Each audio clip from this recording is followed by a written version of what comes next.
ایک بڑا important issue اور کافی عرصے سے پینڈنگ تھا فاٹا کے انضمام کے اوپر. اس سلسلے میں آپ لوگوں سے آج گپ لگے گی. ہم شروع سے ایک بات کرتے تھے کہ یہ جو مرجر ہے فاٹا کا یہ غیر آئینی طریقے سے ہوا ہے.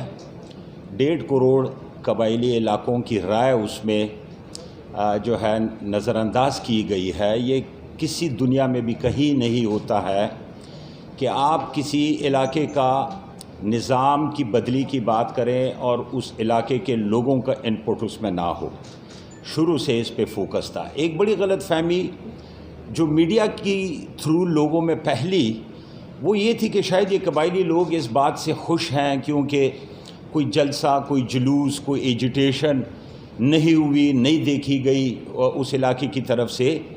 یہ بڑا ایک مس کنسیپشن تھا لوگوں کا. بیسیکلی قبائلی علاقے کے لوگ جو ہیں وہ ابھی اس پولیٹیکل نظام کا حصہ نہیں ہے. ان کو اتنا اس بات کا شعور نہیں ہے کہ اس کے خلاف جلسے جلوس یا دھرنے یا بھوک ہڑتالی کی جائیں.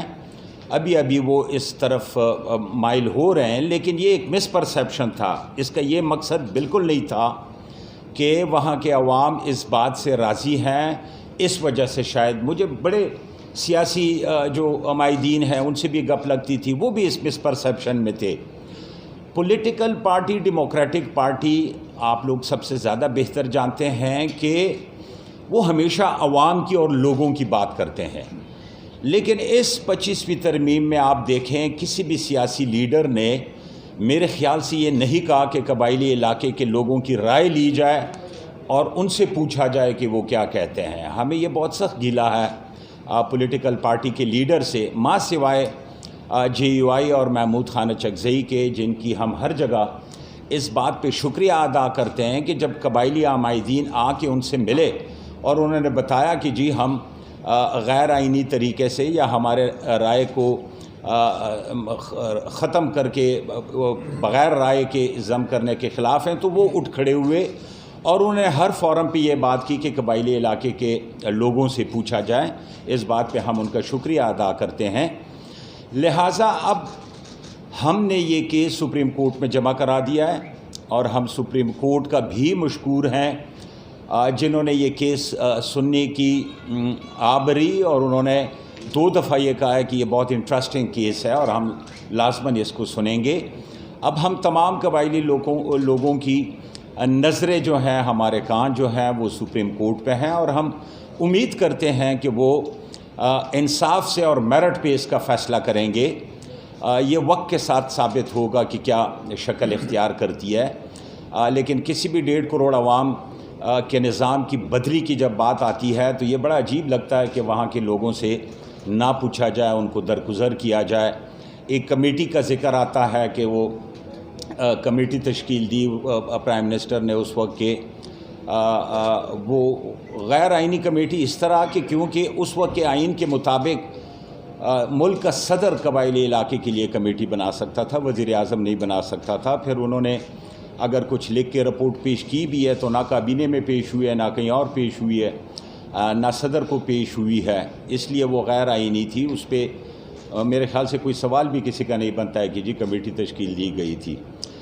اس کے ساتھ ساتھ پچھلے دنوں میں عمران خان مومند ایجنسی گئے تھے، ان کی تقریر ہمیں سنی. برا بلالا کرسی اس پہ بھی 1.5 کروڑ قبائلیوں کی دل آزاری ہوئی ہے اور بڑی تکلیف پہنچی ہے اس بات سے ہمیں، جب انہوں نے کہا کہ جی جو ضم ہونے کی مخالفت کرتے ہیں وہ قبائلیوں کے غدار ہیں اور بیرونی ملک سے پیسے آتے ہیں اور اس وجہ سے وہ لوگ اس چیز کو ایجیٹیٹ کرتے ہیں. یہ سارے محترم مختلف قبائلی علاقے اضلاع سے ان کا تعلق ہے اور ہم نے مل کے یہ بات یہاں پریس میڈیا کے تھرو وزیر اعظم سے ہم اس بات پہ بڑے دکھی ہیں کہ انہوں نے ایک ایسی بات کی ہے کہ مطلب ہمیں بند کیا جا رہا ہے کہ جو آپ بہتر سمجھتے ہیں اپنے علاقے کے لیے آپ اس پہ بھی بات نہ کریں. ہمارے پاس ایسی بھی ثبوت ہیں کہ اس ضم کے پیچھے کون تھا. اور کتنے ڈالر اس میں جو ہے دیے گئے ہیں اور لیے گئے ہیں جنہوں نے یہ بات ظاہر کی ہے، وقت آنے پر وہ ہم ثابت کر سکتے ہیں۔ تو لہٰذا غدار وہ لوگ نہیں ہیں جو قبائلیوں کے رہن سہن کے لیے، ان کے نظام کے لیے آواز اٹھا رہے ہیں اور وہ چاہتے ہیں کہ قبائلی علاقے کے لوگوں کی مرضی سے ان کو نظام دیا جائے۔ غدار وہ نہیں ہے، لیکن غدار وہ ضرور ہیں جنہوں نے قبائلیوں کو نظر انداز کر کے ان کی مرضی کے بغیر ان کو ایسے ایک نظام میں مسلط کر دیا ہے جو ان سے پوچھے بغیر ہے۔ قبائل ہمیشہ ریفارمز کی اس نے بات کی، اور ریفارمز کا وہ خواہش مند تھا کہ ایسی ریفارمز ہو کہ پولیٹیکل ایجنٹ کے جو ظالمانہ اور جبرانہ ایک اس کا رویہ تھا ان علاقوں میں، جو ایک ایسا پاور تھا اس کے پاس کہ جو کسی ملک کے صدر کے پاس بھی نہیں تھا۔ ہمیشہ قبائل نے اس کے خلاف جد و جہد کی اور خواہش ظاہر کی کہ وہ ریفارمز دیے جائیں ان کو، لیکن قبائلیوں کی بات نہیں سنی گئی اور ان پہ مرجر مسلط کر دیا گیا بغیر ان کی رائے، بغیر ان کے مقصد کے۔ تو لہٰذا آج کی نشست ہمارے اس سلسلے میں تھی۔ ہم امید کرتے ہیں کہ آپ لوگ ہماری اس آواز کو آگے پاکستان کی عوام کو، بین الاقوامی دنیا تک یہ پہنچائیں گے کہ جی قبائل اگر خاموش اور چپ بیٹھے ہیں تو وہ صرف اس لیے بیٹھے ہیں کہ وہ ایک آئینی تقاضا جو پورا کرنا بڑا لازم ہے وہ ہم پوری کرنے کی کوشش کر رہے ہیں، اور سپریم کورٹ میں گئے ہیں کہ وہ یہ دیکھے کہ آیا یہ آئینی 25ویں ترمیم آئینی طریقے سے ہوئی ہے یا غیر آئینی طریقے سے ہوئی ہے۔ اس میں قانونی بھی ایسے شک ہوں گے، چونکہ کیس عدالت میں ہے، زیادہ بات اس پہ ہم کر بھی نہیں سکتے ہیں، لیکن ہمارے وکلاء کے مطابق وہ غیر آئینی طریقے سے گیا ہے، آئین کو بھی نہیں فالو کیا گیا ہے۔ قبائلیوں کا قائد اعظم کا باقاعدہ لکھا ہوا ایگریمنٹ قبائلیوں کے ساتھ ہے، اور اس میں یہ شک تھا کہ جی قبائلیوں میں جب بھی کوئی تبدیلی آئے گی تو ان کے علاقے کے مشران اور علاقے کے اکثریت لوگوں سے مشاورت میں وہ تبدیلی لائی جائے گی۔ کافی ایسی چیزیں نظر انداز ہوئی ہے، بلکہ ملک کے قائد کی جس نے پاکستان بنایا ہے اس کے ساتھ بڑی زیادتی ہوئی ہے کہ ان کا اس کا لکھا ہوا ایگریمنٹ قبائلیوں کے ساتھ موجود ہے، لہٰذا اس کا احترام بڑا لازمی تھا، ان کا اس کو احترام کرنا چاہیے تھا۔ یہ کچھ گزارشات تھی۔ ہمارے باقی اور بھی بزرگ یہاں سابقہ موجودہ پارلیمنٹیرینز، عمائدین، ریٹائرڈ ہمارے بزرگ فوج سے جوان، یہ ہمارے سارے بیٹھے ہوئے ہیں۔ ایک اور بھی غلط کانسیپٹ دیا جاتا تھا کہ شاید یوتھ کے جوان یا باقی جو صرف ملک صاحبان ہمارے ہیں وہ اگر بات کرتے ہیں علاقے کی تو وہ ان پہ بھی ایک لیبل لگایا جایا تھا کہ نہیں جی یہ مفاد پرست ہے، فلانا تھے ڈنگرا۔ یہ سارا ایک غلط پرسیپشن ہے۔ ادھر جو بیٹھے ہوئے ہیں یہ الیکٹڈ ممبر وہاں سے کوئی پہلے کوئی اب موجودہ ہیں، لہٰذا یہ ایک بھی غلط کانسیپٹ تھا لوگوں کے ذہن میں ڈالنے کے لیے۔ قبائل کا بچہ جوان وہ اس بات کے لیے تیار ہے کہ جی قبائلیوں کو قبائلی کی مرضی کے مطابق اس کا نظام دیا جائے، اور ہم سپریم کورٹ کی طرف دیکھ رہے ہیں۔ ہم پرامن احتجاج کا سلسلہ بھی شروع کرنے لگے ہیں۔ ہم جو ہمارے قبائلی اضلاع، فارمر جو ٹرائبل ایریا تھا، جو اضلاع ہیں اس میں بالترتیب ابھی شروع ہوگا، اور ادھر سے پھر ایونچولی پشاور میں یا اسلام آباد میں بھی قبائل آ کے اپنے ساتھ ہوئی ناانصافی کا رونا روئے گا۔ تو لہٰذا یہ ایک تسلسل ہے، یہ پریس کانفرنس اس کا حصہ تھا، اور باقی ہمارے بھائی ادھر بیٹھے ہوئے ہیں جو بولنا چاہیں گے وہ بھی بتا دیں گے۔ بعد میں اگر کسی کا کوئی سوال یا کوئی بات ہے تو وہ آپ لوگ پھر بعد میں پلیز کر لیجئے گا۔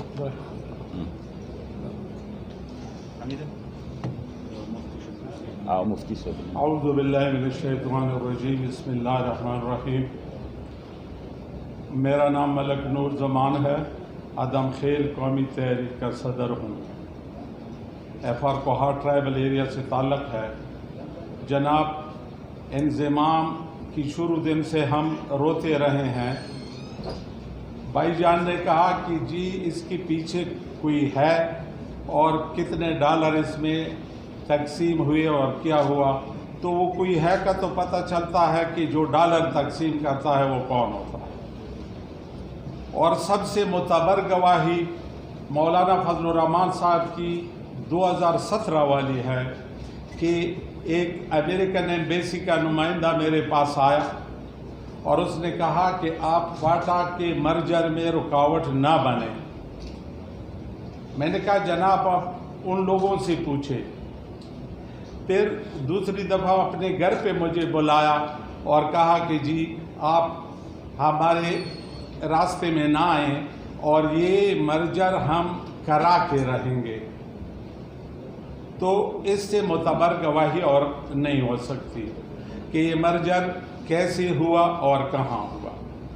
قبائلیوں کی دو باتیں تھیں کہ جی مرجر نہ کریں، ایک تو ہمارا کلچر برباد ہوگا، طرز زندگی برباد ہوگی، امن برباد ہوگا. انہوں نے زبردستی چوری چھپے اسمبلیوں کے دن پورے ہوئے تھے، بھاگتے چور کی لنگوٹی کی طرح اتوار کے دن میلہ لگایا اور قرارداد پاس کی اور قبائلی لوگوں کا مرجر منظور کی. پھر انہوں نے اپنی بات کی تھی میرا یہ مقصد نہیں ہے کہ ہم وہ لے رہے ہیں، ہم نہیں لے رہے، ہمیں وہ مسکینی اور غریبی بہتر ہے جو تھی کہ ہم آپ کو NFC ایوارڈ میں 3% دیں گے. اور اب دیکھو وزیر اعظم صاحب نے اپنی زبان سے کہہ دیا کہ جی میں نہیں دلا سکتا. سندھ نہیں دے رہا، بلوچستان نہیں دے رہا، KPK میں بھی آپ کی حکومت ہے، پنجاب میں بھی آپ کی حکومت ہے، مرکز میں بھی آپ کی حکومت ہے.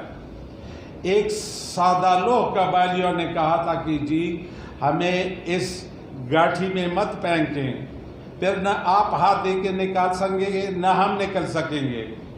لیکن وہ ایک بات ہوتی ہے کہ کلام الملوک ملوک الکلام، بادشاہ کی باتوں کی بادشاہ ہوتی ہے، کلام کی بادشاہ ہوتی ہے.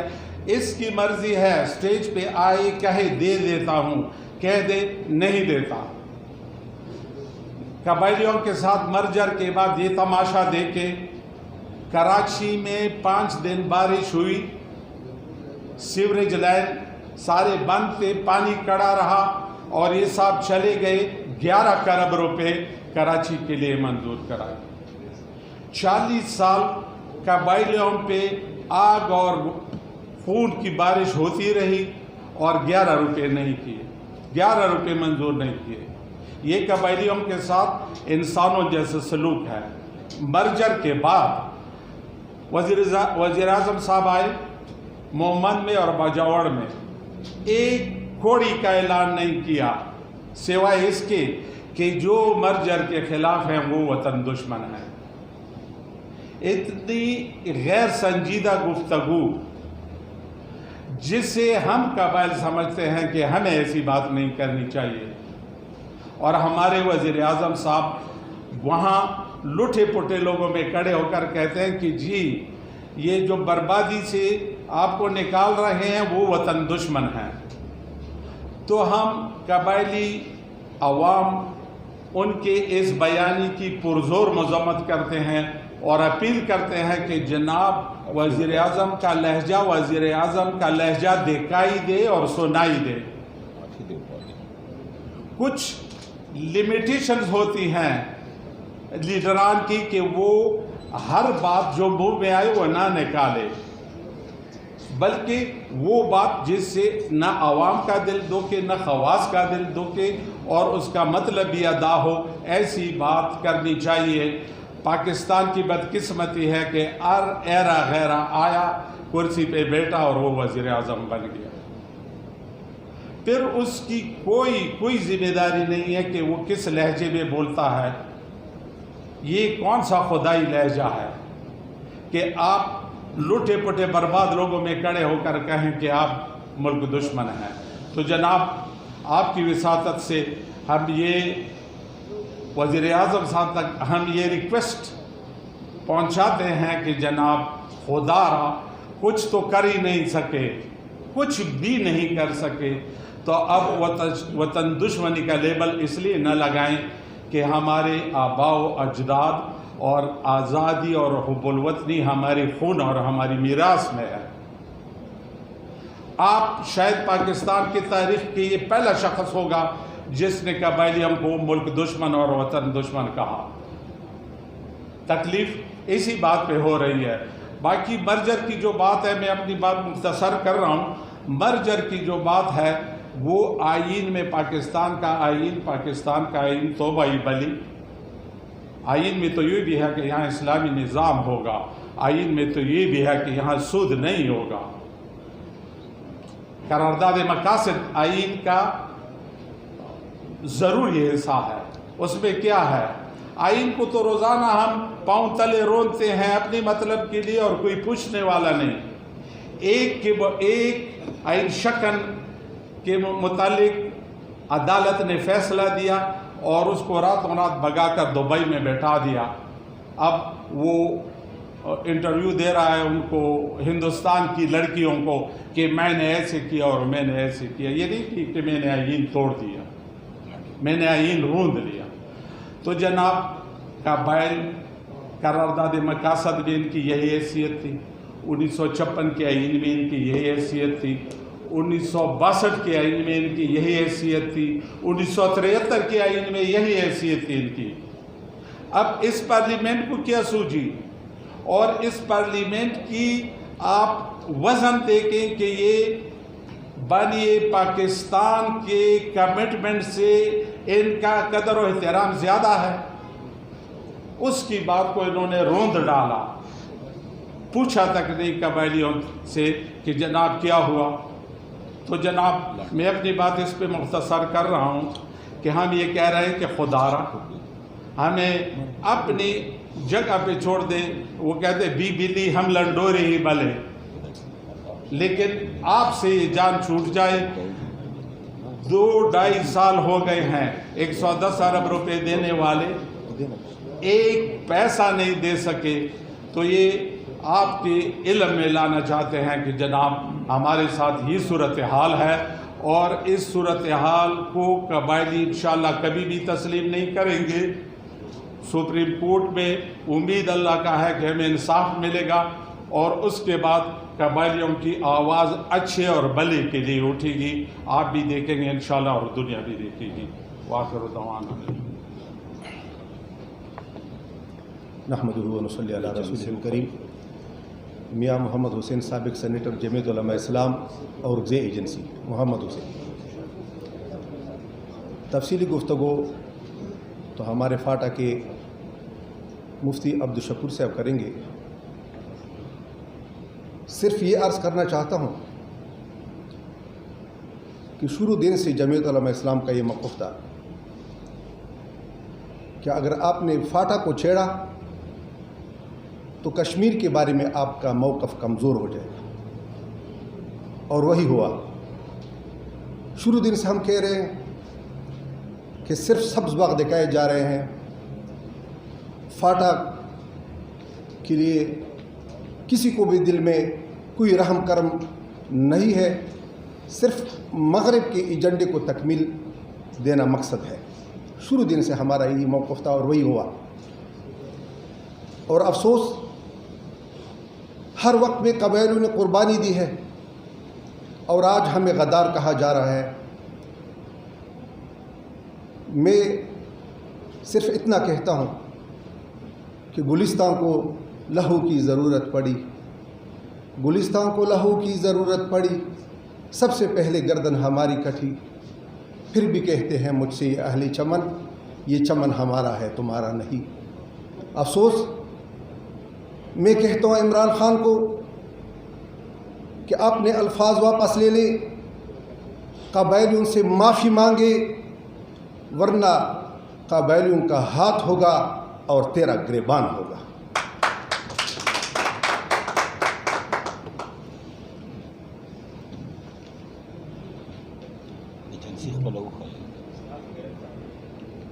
بسم اللہ الرحمن الرحیم۔ میں بریگیڈیئر ریٹائرڈ سید نذیر محمد ایجنسی سے قبائل تحفظ موومنٹ کا چیئرمین۔ ہماری جو جد و جہد تھی قبائلیوں کو اپنے حقوق اور اصلاحات لانے کے لیے، وہ ایک ایسی پولیٹیکل ایکسپیڈینسی کی نظر ہو گئی کہ جس کے لیے قانون جب اسمبلی آخری ہچکیاں لے رہی تھی، اس وقت اس کو پاس کر دیا گیا، بلکہ بلڈوز کر دیا گیا۔ اس میں اس دن ہمارا ایمانیہ صاحب بھی ادھر موجود ہے کہ پارلیمنٹ میں کیا ہوا اور سینٹ میں کیا ہوا، لیکن یہ 25ویں آئینی ترمیم جو ہے یہ 25ویں ہے، یہ 26ویں بھی ہو سکتی ہے اور 27ویں اور 30ویں اور آگے بھی جا سکتا ہے۔